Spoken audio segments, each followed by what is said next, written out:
From the News Channel 5 Network, this is MorningLine.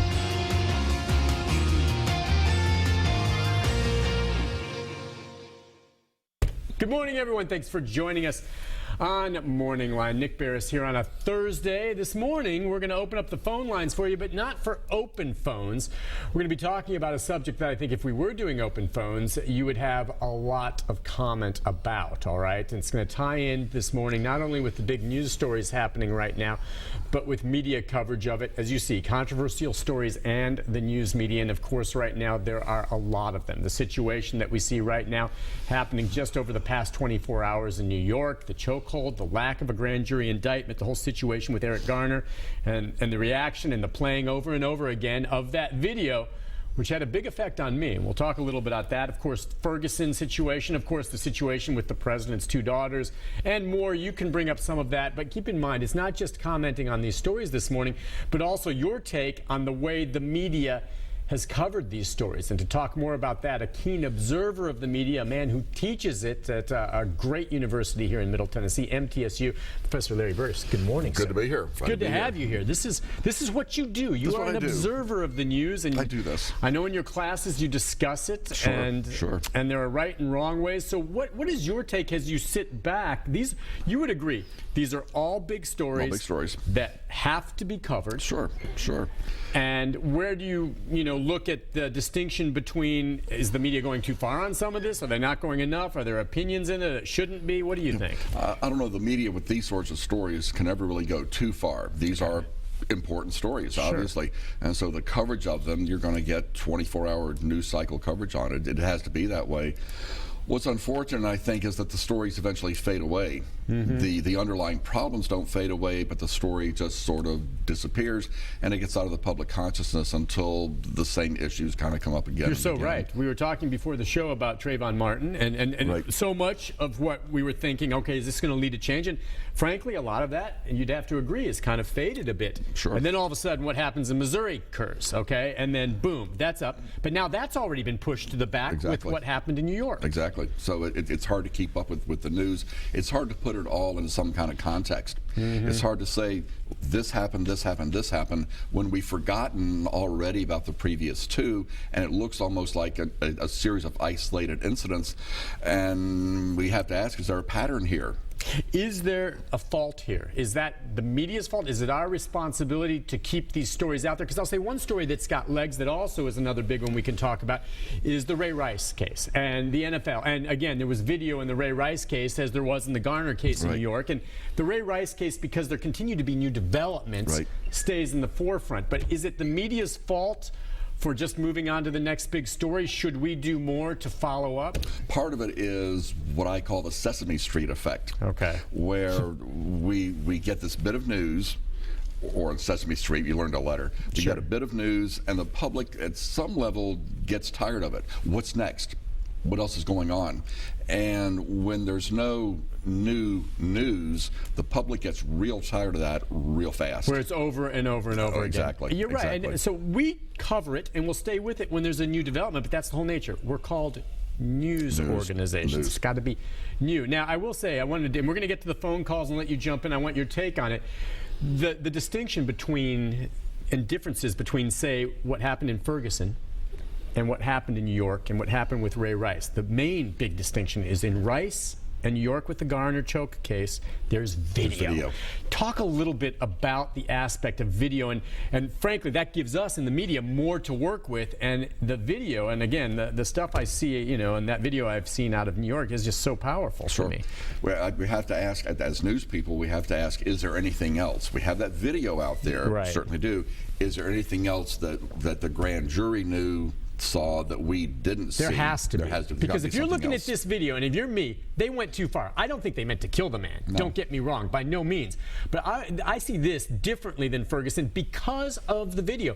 And I know that there are people out there, and I can understand even more so in this case the outrage, because based on that, you're like, gosh, this guy was selling single cigarettes, and you're getting this intense. I know he was a big guy. He's not armed, and you're bringing him down. Sure. I guess too, though, you have to remember, video doesn't always tell the whole story. Sometimes video can be misleading. It can, so we need to see what else is going on there. And apparently the grand jury apparently saw something else. We need to see that as well. We, the public, need to know what else is going on out there. Yeah. Maybe there is nothing else going on. Maybe this video is what, in fact, actually really happened, and there's nothing else. We, the public, need to know that. In these cases, though, it seems to me, you know, you're able to hear sometimes the grand jury, I think, did get to hear from the officer involved in this. I do believe Darren Wilson, the officers in both cases, got to. Of course, we didn't get to hear from Michael Brown or Eric Garner. Right. And I have a problem with that. Sure. And you do know that when there's distrust, the DA, and I don't know the role that we need to play in terms of pressing them, what was it? They get to decide what's presented to the grand jury. That's the way it is. It's what the DA. So you can mold it and meld it the way you want to get the results you want. Exactly. And we in the news media do that. We have to select which parts of the story to run. Sure we do. There's only so much time. So there needs to be some check and balance, and that's our role. As much of a cliche as it sounds like, if the DA has gone overboard, done something wrong, we in the media are supposed to be a check on that. And we're trying to do, by running this video, we're saying to the public, the DA says this, we're seeing this, there's obviously a disconnect in here somewhere. We need to know where that disconnect is. Yeah, but also a source of frustration. I know they turned out to be very transparent in a unique situation out of Missouri.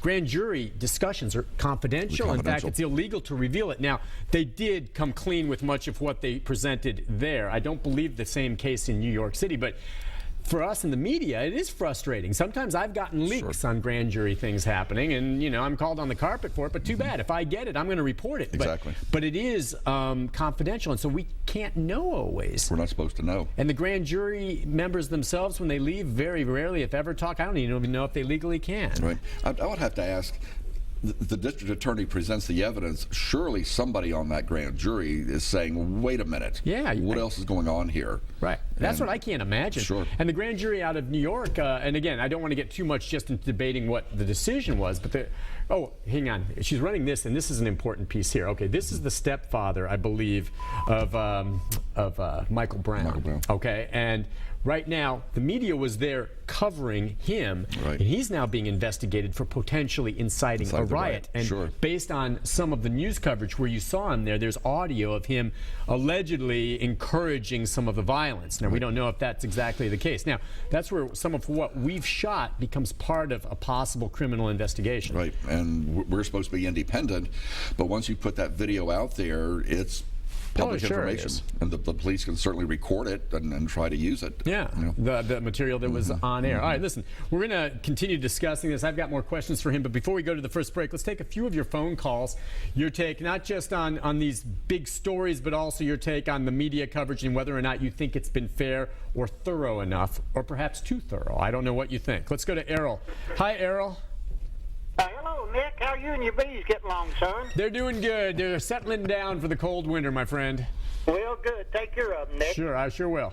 I'd like to comment on what's going on in Missouri and New York. Our police officers in this country, every time they get up of a morning and put their badge on and walk out the front door, they don't know whether they're going to come back or not.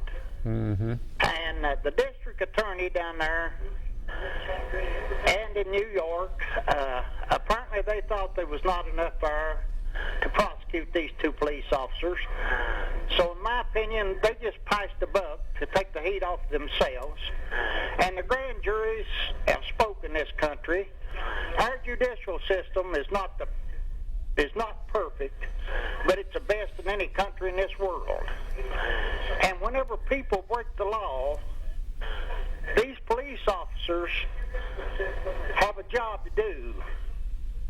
And these protests that's going on, Nick, if me and you, either one, got out on the interstate and laid down, they wouldn't just put us in jail. They'd jack the jail up and put us in under it. Well, you may be right. I mean, and obviously we had that situation here in Nashville over here on the interstate after the Ferguson decision where they shut down traffic for a period of time. And that was a big story that we covered.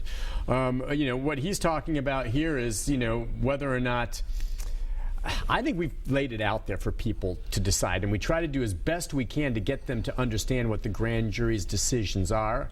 Do you think the media, fairly or unfairly, gives law enforcement some type of benefit of the doubt because of what he says? They deal with such difficult things on a daily basis? I think we in the media usually give the police the benefit of the doubt. We have to work with the police. Yeah. They're the source of a lot of our stories. So that they do get a benefit, but then occasionally police officers do go over the line. In every profession, they go over the line sometimes. And that needs to be covered as well. And so in that sense, we in the media take a risk of alienating some of the very sources we have. Yep. But police officers who do, because what they're doing is so critical and at times can be so deadly, because they need to be held to a higher standard. And we in the media provide that. All right, and I agree. I mean, and I tend, because I'm out a lot and seeing what police deal with, I have so much respect for them, and I understand how stressful it is. He's right. You go out that morning, you don't know what's going to happen to you. Exactly. So I'll concede right here. Do I tend to give them the benefit of the doubt initially? Sure. But that doesn't mean I don't look into it. And if they messed up, we're going to do the story, and we have here. And I think the national media has covered these stories, I think, in a pretty fair way. Look, we'll take a break. Your thoughts, agree or disagree? 737-7587 is the number. We'll take more of your calls. If you're on hold, stay there as we talk about these big stories in the media right after this.